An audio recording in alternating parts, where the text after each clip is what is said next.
सभी भक्तों को श्री गणेश चतुर्थी के पावन अवसर पर हार्दिक शुभकामना एवं बधाई। श्री गणेश जी आपके घर में रिद्धि सिद्धि शुभ और लाभ के साथ पधारे, वह आपके जीवन की समस्त मनोरथों को पूरा करे। श्रीमद् भागवत महापुराण की जो भाव यात्रा है, पंचम स्कंद के 12वें अध्याय तक आ पहुंची है। इसमें राजा रहुगण के द्वारा भरत जी से प्रार्थना पूर्वक विविध प्रश्नों का करना और भरत जी के द्वारा उन प्रश्नों का उत्तर देना, ये प्रसंग यहाँ पर दिया गया है। तो रहुगण ने प्रथम श्लोक में भरत जी के वैशिष्ट्य के साथ साथ वैशिष्ट्य के वर्णन के साथ साथ उनको प्रणाम किया है, नमस्कार किया इस श्लोक के माध्यम से। नमो नमः कारण विग्रहाय स्वरूप तुच्छीकृत विग्रहाय नमो वधूतं द्विजबन्धुलिङ्गं निगूढ़ नित्यानुभवाय तुभ्यम्। भगवान, मैं आपको नमस्कार करता हूं। आपने जगत का उद्धार करने के लिए ही यह देह धारण की है। योगेश्वर, अपने परमानंदमय स्वरूप का अनुभव करके आप इस स्थूल शरीर से उदासीन हो गए हैं तथा एक जड़ ब्राह्मण के वेश से अपने नित्य ज्ञानमय स्वरूप को जन साधारण की दृष्टि से ओझल किए हुए हैं। मैं आपको बार बार नमस्कार करता हूं। ब्राह्मण जिस प्रकार ज्वर से पीड़ित रोगी के लिए मीठी औषधि और धूप से तपे हुए पुरुष के लिए शीतल जल अमृत तुल्य होता है, उसी प्रकार मेरे लिए जिसकी विवेक बुद्धि को देहाभिमान रूप विषैले सर्प ने डस लिया है, आपके वचन अमृतमय औषधि के समान है। देव, मैं आपसे अपने संशय की निवृत्ति तो बाद में कराऊंगा। पहले तो इस समय आपने जो अध्यात्म योगमय उपदेश दिया है उसी को सरल करके समझाइए। उसे समझने की मुझे बड़ी उत्कंठा है। भक्तों, हमारे यहाँ संतों की बड़ी महिमा बताई है। संतों के साथ संग करना ही सत्संग कहलाता है। सत्संग की बड़ी महिमा बताई है और सत्संग से ही विवेक प्रकट होता है, विवेक से वैराग्य प्रकट होता है, विवेक और वैराग्य के सामंजस्य से भक्ति प्रकट होती है और भक्ति के द्वारा भगवान प्राप्त होते हैं। ये बहुत ही भगवत प्राप्ति का सहज और सरलतम साधन है। तो राजा रहुगण ने कहा, योगेश्वर, आपने जो यह कहा कि भार उठाने की क्रिया तथा उससे जो श्रमरूप फल होता है, वे दोनों ही प्रत्यक्ष होने पर भी केवल व्यवहार मूल के ही हैं, वास्तव में सत्य नहीं है। वे तत्व विचार के सामने कुछ भी नहीं ठहरते। सो इस विषय में मेरा मन चक्कर खा रहा है। आपके इस कथन का मर्म मेरी समझ में नहीं आ रहा। जड़ भरत ने कहा, पृथ्वी पते, यह देह पृथ्वी का विकार है। पाषाण आदि से इसका क्या भेद है? जब यह किसी कारण से पृथ्वी पर चलने लगता है तब इसके भारवाही आदि नाम पड़ जाते हैं। इसके दो चरण हैं। इनके ऊपर क्रमशः टखने, पिंडली, घुटने, जांग, कमर, वक्षस्थल, गर्दन और कंधे आदि अंग हैं। कंधों के ऊपर लकड़ी की पालकी रखी हुई है, उसमें भी सौवीर राज नाम का एक पार्थिव विकार ही है, जिसमें आत्मबुद्धि रूप अभिमान करने से तुम मैं सिंधु देश का राजा हूं इस प्रबल मत से अंधे हो रहे हो,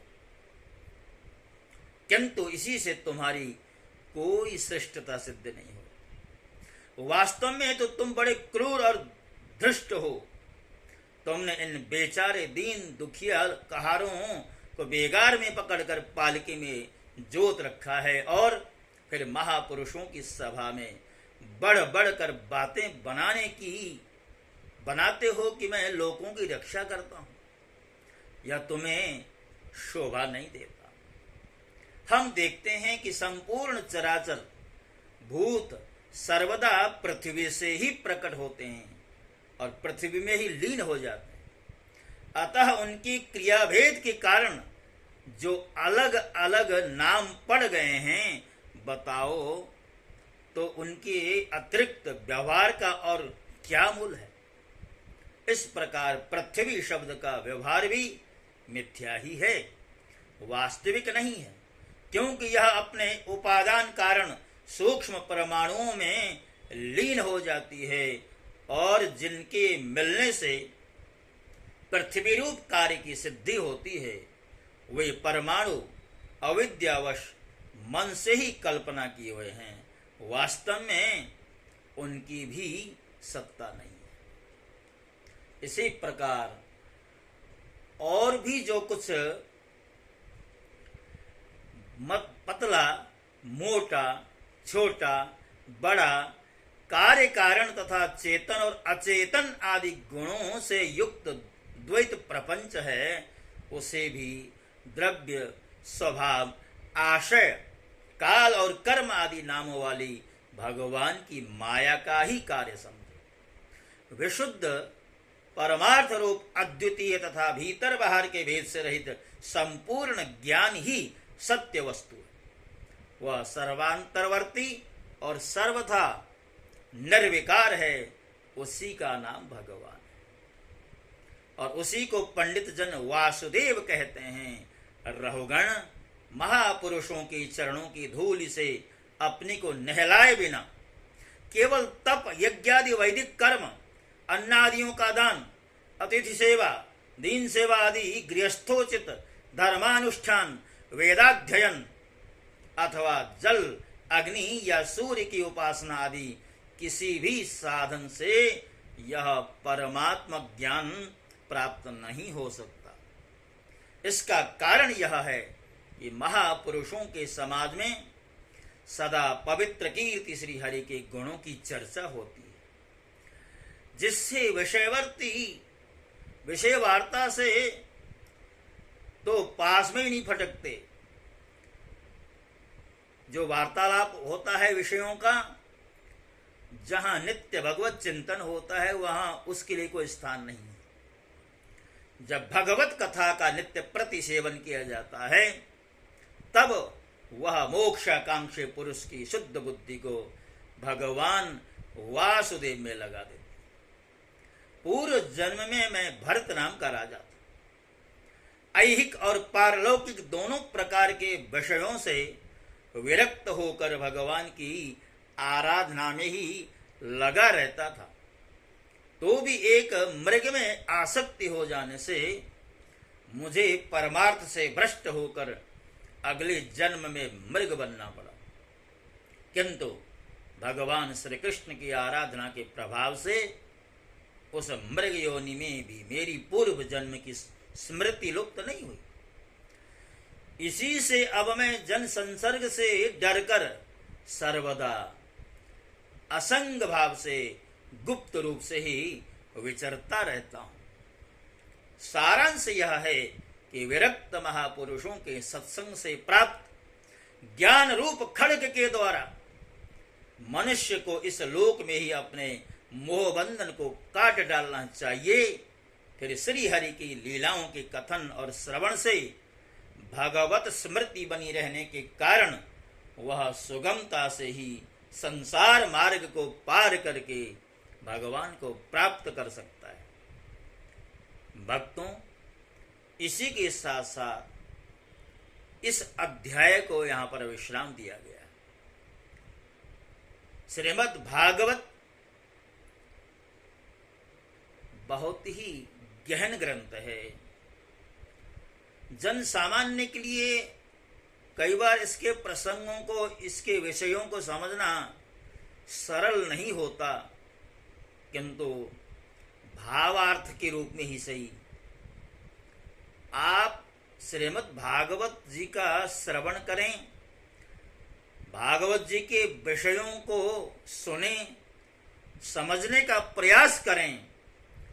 इसी बात को ध्यान में रखते हुए हमने श्रीमद् भागवत महापुराण की भाव यात्रा आरंभ की थी। अब देखते देखते पंचम स्कंद का 12वां अध्याय भी आपकी सेवा में समर्पित हो चुका है। आपसे कोई दूसरी कामना नहीं, अपितु तो अधिक से अधिक लोगों तक ये जो भाव पुष्प है मेरे द्वारा अर्पित, इस भाव पुष्प को वितरित करने का, बांटने का कार्य आप कर देंगे तो बहुत ही बड़ा उपकार मेरे ऊपर करने वाले हैं। बस आपने कुछ और करना नहीं है। मेरा जो चैनल है शास्त्री प्रेम नारायण के नाम से, उसे सब्सक्राइब कर दीजिए, बेल का बटन दबा दीजिए और वीडियो को शेयर करके अधिक से अधिक लोगों तक मेरे प्रयास को पहुंचा दीजिए। इन्हीं शब्दों के साथ आपसे विदा लेता हूं। जय श्री कृष्ण।